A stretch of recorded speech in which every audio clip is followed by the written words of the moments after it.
അടുത്ത മത്സരത്തിൽ ടീമിൽ വമ്പൻ അഴിച്ചുപണികൾ നടത്താൻ തീരുമാനിച്ചിരിക്കുകയാണ് ചെന്നൈ സൂപ്പർ കിങ്സ്.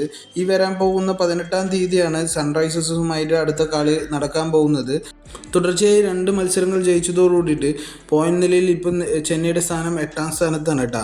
ഇനിയും ജയം തുടരുകയാണ് എന്നുണ്ടെങ്കിൽ ടോപ്പിലേക്ക് കയറാൻ പറ്റുമെന്നുള്ള വിശ്വാസത്തിലാണ് ടീമിൽ ചെറിയ മാറ്റങ്ങൾ വരുത്തുന്നത്. തുടർച്ചയായി 3 കളികൾ തോറ്റതിന് ശേഷമാണ് ചെന്നൈ 2 കളി ജയിച്ചിരിക്കുന്നത് കേട്ടോ.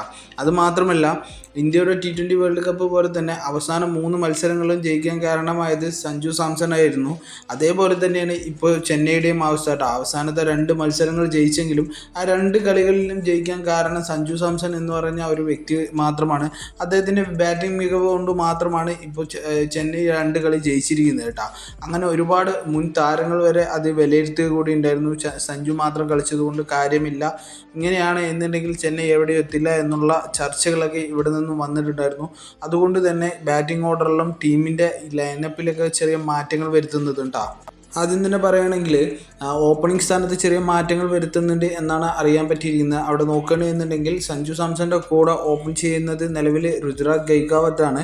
അദ്ദേഹത്തെ മാറ്റിയിട്ട് പകരം അവിടെ ആയുഷ് മാത്രനെ ഇറക്കാനുള്ള പ്ലാനിലാണ് ചെന്നൈ മാനേജ്മെൻറ്റ് കേട്ടോ. അങ്ങനെയാണ് എന്നുണ്ടെങ്കിൽ സഞ്ജുവും വെടിക്കെട്ട് ബാറ്റ്സ്മാനായിട്ടുള്ള ആയുഷ് മാത്രയും കൂടിയിട്ട് അത്യാവശ്യം നല്ല രീതിയിൽ തന്നെ പവർ പ്ലേയിൽ സ്കോർ കൊണ്ടുവരും എന്നുള്ളതിൽ യാതൊരു സംശയവുമില്ല. പിന്നെ അങ്ങോട്ട് നോക്കുകയാണെന്നുണ്ടെങ്കിൽ 1 ഡൗൺ സ്ഥാനത്തിലേക്കായിട്ട് ക്യാപ്റ്റൻ കൂടിയായിട്ടുള്ള രുതുരാജ് ഗൈക്വാദിനെയാണ് അവിടെ പ്ലേസ് ചെയ്യാനായിട്ട് പോകുന്നത്.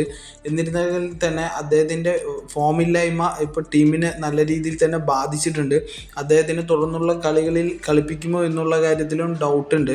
അപ്പോൾ അങ്ങനെയാണ് എന്നുണ്ടെങ്കിൽ സഞ്ജുവിന് ക്യാപ്റ്റൻസി കൊടുത്തുകൊണ്ട് അദ്ദേഹത്തിന് കുറച്ച് കാലം മാറ്റി നിർത്താനുള്ള ചാൻസ് ഉണ്ട്. അങ്ങനെയുണ്ട് എന്നുണ്ടെങ്കിൽ യുവതാരം ഉർവിൽ പട്ടേൽ ടീമിലേക്ക് വരികയും ചെയ്യണ്ട.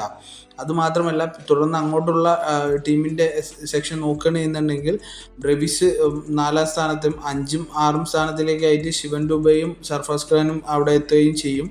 പിന്നെ അങ്ങോട്ട് നോക്കുകയാണെങ്കിൽ ഓൾറൗണ്ടറായിട്ടുള്ള ഓവർടൺ, പിന്നെ അതേപോലെ തന്നെ ബോളിംഗ് സെക്ഷനിലേക്ക് വരുന്ന സമയത്ത് ഖലീൽ അഹമ്മദ്, നൂർ അഹമ്മദ്, പിന്നെ അതേപോലെ തന്നെ കംബോച്ച്, അങ്ങനെയുള്ള പ്ലെയേഴ്സ് എല്ലാം അവിടെ ടീമിലേക്ക് വരും.